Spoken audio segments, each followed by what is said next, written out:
ഈ കേരളം നേരിടാൻ വേണ്ടി പോകാനുള്ള തർക്കമില്ലാത്ത കാര്യമാണ്. ഡിവൈഎഫ്ഐ ഇന്നലെ പ്രഖ്യാപിച്ചിട്ടുണ്ട്, സംസ്ഥാനത്തെ എല്ലാ കേന്ദ്രങ്ങളിലും ആരിഫ് മുഹമ്മദ് ഖാനുണ്ടായിട്ടുള്ള വലിയ സമരമാണ്. പ്രിയപ്പെട്ടവരെ, ഇതിനെ അനുവദിക്കാൻ സാധിക്കുന്നതല്ല. ഈ നാടിന്റെ മഹിമയെ വാഹനത്തിൽ നിന്നിറങ്ങിക്കൊണ്ട് പ്രകോപനപരമായിട്ടുള്ള വർത്തമാനം പറയുന്നത് നമ്മുടെ സർവകലാശാലകളിൽ വിചലിപ്തമായ ആശയങ്ങൾ പ്രചരിപ്പിച്ചുകൊണ്ട് വർഗീയപരമായിട്ടുള്ള ഇടപെടൽ നടത്താൻ മുന്നോട്ട് വന്നുകൊണ്ടിരിക്കുന്നത് വിദ്യാഭ്യാസ മേഖലയിൽ സംഭാവന നൽകാൻ പറ്റുന്നയാളായിരിക്കും. എന്നാൽ ഇവിടെ ആരിഫ് മുഹമ്മദ് ഖാൻ സെനറ്റിലേക്ക്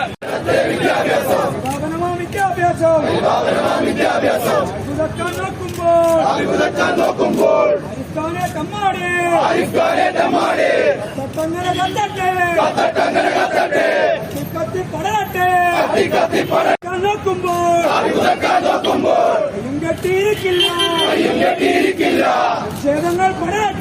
ക്ഷേത്രങ്ങൾ പടരട്ടെ, ക്ഷേത്രങ്ങൾ പടരട്ടെ, ഓ പുല്ലേ പോടാ പുല്ലേ, പോടാ പുല്ലേ ആരിഫ് ഖാനെ, പോടാ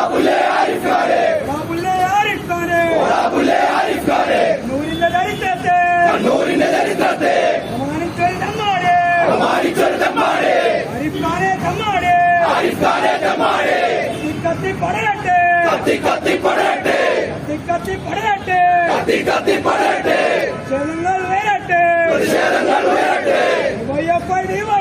ഡിവൈഎഫ്ഐ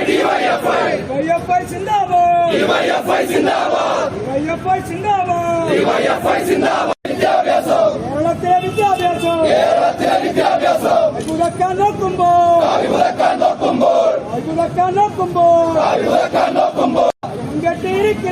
കയ്യും കെട്ടിയിരിക്കില്ല, ക്ഷേത്രങ്ങൾ പടരട്ടെ, ഓ പുല്ലേ പോടാ പുല്ലേ.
ഇങ്ങോട്ടോ